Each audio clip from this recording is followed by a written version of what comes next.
May kakalikutin tayo guys, isang water dispenser. Eurobest yung brand niya mga kalikot. So ito guys, hinuhulugan siya ng piso-piso. Ayan o.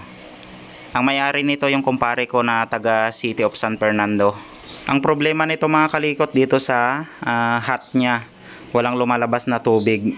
Kahit hulugan natin siya, walang lumalabas na tubig. Tapos dito naman sa kanyang cold, okay siya. So mamaya i-try natin. So yun lang, kapag hinulugan nila, walang lumalabas na mainit na tubig dito. Pero gumagana yung pump niya mga kalikot kasi natesting na natin siya. Kaso parang wala siyang nasisipsip na tubig. Tapos ito, na-check na natin yung mga ibang parts niya, pati yung mga switch niya, okay naman mga kalikot. So dito lang sa pump niya. So mamaya babaklasin rin natin yung pump niya mga kalikot.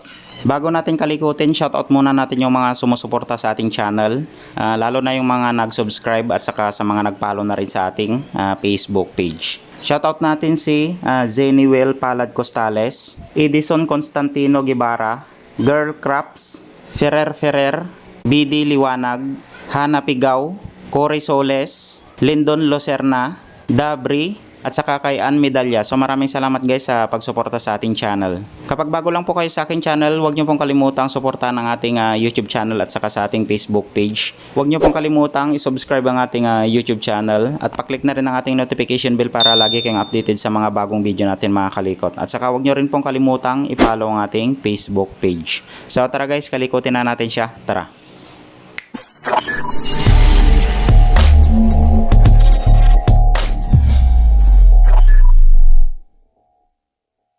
Ayan, try muna natin mga kalikot para at least makita nyo rin. Naka-power na siya, tapos naka-on na rin yung hot niya at saka yung cold. Try muna natin na hulugan yung cold. Ayan guys. So may lumabas na tubig dito sa cold. Try naman natin yung nandito sa hot. Tapos hulugan natin. Ayan mga kalikot. Hinulugan na natin siya, walang lumalabas na hot water, pero gumagana yung pump niya dun sa loob mga kalikot, parang wala siyang nasisipsip. So yan yung i-check natin. Natanggal na natin yung pinakaibabaw mga kalikot. So i-check natin kung bakit wala siyang nilalabas na tubig.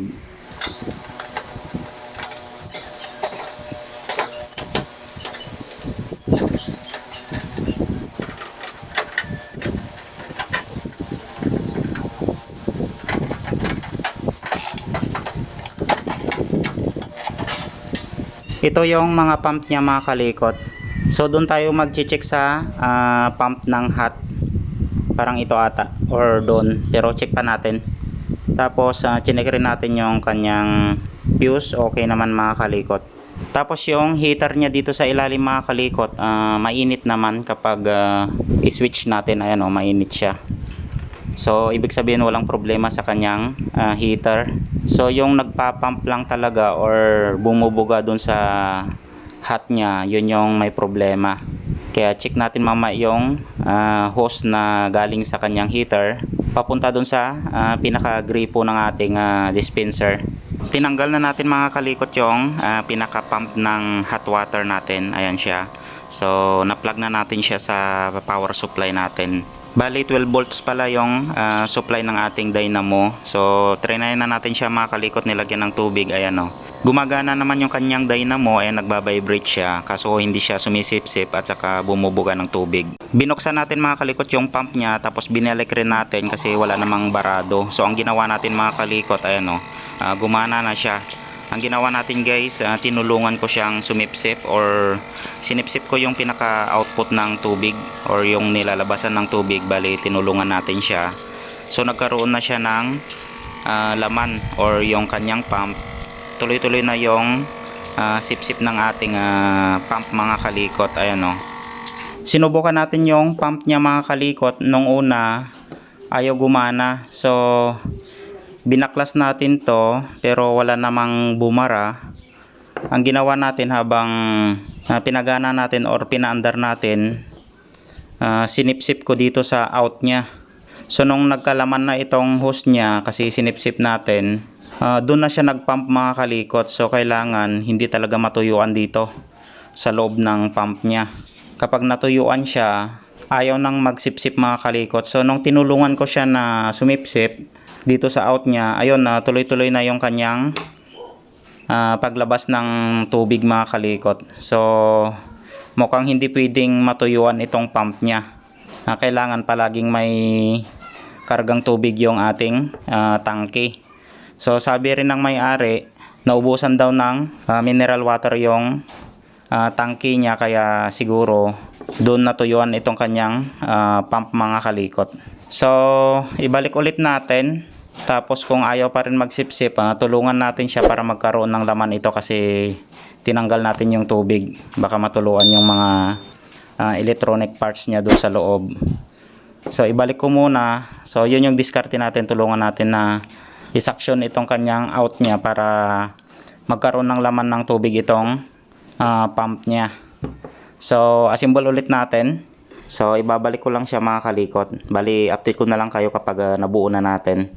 So kung paano natin siya binaklas, ganun na rin yung pagkabalik natin. A few moments later. Update tayo mga kalikot dito sa ginagawa nating water dispenser. Ayan, na-assemble na natin siya. Tapos na-connect na rin natin yung mga hose doon sa loob. Tapos nilagyan na rin natin siya ng tubig para matest na natin kung may lumalabas na tubig dito sa hot niya. So sinubukan natin manual yung kanyang pump. So nung una, ayaw siyang mag-sip-sip or magbuga ng tubig. Bali tinulungan natin na mag-sip-sip yung pump niya mga kalikot. Ayun, nung nakargahan na yung pump niya, doon na siya tuloy-tuloy na humigop ng tubig mga kalikot. So dito, na-assemble na natin siya, tapos yung mga hose doon sa loob, tapos yung mga wirings niya. Try na natin mga kalikot kung may lumalabas na tubig dito sa hot na gripo niya. So dito sa cold niya naman, okay naman to mga kalikot, pero try din natin mamaya. So ito yung hot niya mga kalikot, tapos ito yung cold. So try natin kung may lumalabas na tubig dito sa hot niya. Yan, magpa-punch lang tayo ng isa. Ayun guys, oh.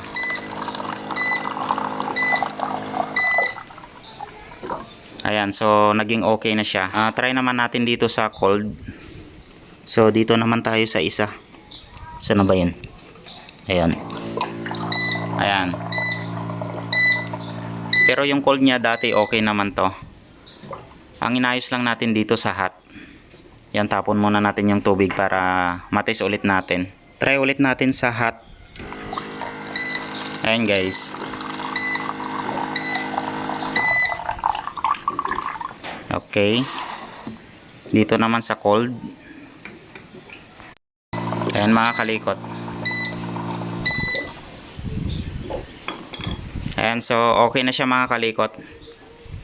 Sa observation natin mga kalikot, mukhang hindi pwede na maubusan ng tubig yung kanyang tangke. So sabi rin ng may-ari kasi yung kwento niya, naubusan ng tubig itong tangke niya hanggang sa wala nang nailabas yung gripo niya mga kalikot dito sa hot. So doon siya nagkaroon ng problema hanggang sa wala na siyang ilalabas na tubig mga kalikot. Tapos inobserbahan natin yung kanyang pump. Binaklas natin siya, tapos trinay natin na nagpasipsip. So ayaw talaga magbuga ng or magsipsip ng kanyang pump. So nung tinulungan natin siya mga kalikot, pero binaklas natin yung pump niya. So wala namang barado or nakabara sa mga hose or doon sa mismong pump niya. Tapos nung trinay natin ulit, ganun pa rin, ayaw pa rin maghigop. So ang ginawa natin, tinulungan natin na maghigop yung kanyang pump hanggang sa nakarga ng tubig yung pump niya mga kalikot. So doon lang siya nagtuloy-tuloy na humigop ng tubig. So ganun lang yung ginawa natin dito mga kalikot. Wala naman tayong pinalitan na pyesa. So mukhang hindi pwede siya na mawalan ng tubig mga kalikot dito sa ganitong water dispenser, lalo na yung naka-convert sa bindo machine. So at least naging okay na siya mga kalikot. Yun lang yung ginawa natin. Tapos chinik natin lahat ng mga parts niya, okay naman mga kalikot. So doon lang talaga sa pump niya nagkaroon ng problema. Kailangan hindi siya mawalan ng tubig. Kaya kapag may mga ganitong bindo machine kayo mga kalikot, i-check nyo lagi yung tangke ng ating tubig kung may laman pa siya, para hindi magkaroon ng problema yung pump niya mga kalikot. So yun lang guys, okay na siya. So pwede na natin ibigay sa may-ari. Last test na natin mga kalikot. Ayan guys. Try ulit natin sa cold.